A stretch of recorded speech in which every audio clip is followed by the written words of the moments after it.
So to proceed, we are now going to install Redux Toolkit. Is what we are going to use in our state management.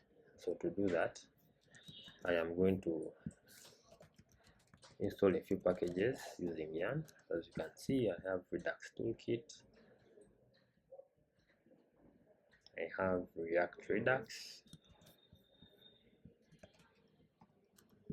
I have Redux Persist, so that whatever we store, in case we close our app, we can come back when it is still in memory stored. So we should also use another package called Redux Tank, and also we are going to use a package then that we shall be using to store actual data. Forgetting its name, React Native async storage.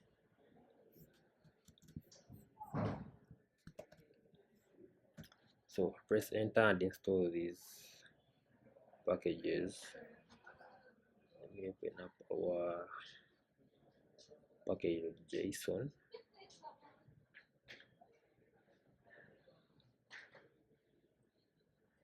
So as you can see, we have async storage, Redux Toolkit, React Redux, Redux Persist, Redux Tank. Okay, so that was just installing them. Next, how can we configure them? So to do that, I'll have first create a project here, a folder. I'll name it src for source. Then inside our source folder, I will add folder called Redux. So in our Redux folder, I am going to add another folder called slices. I'll also add a file called store.ts. So in our slices, I am going to create a slice called user slice.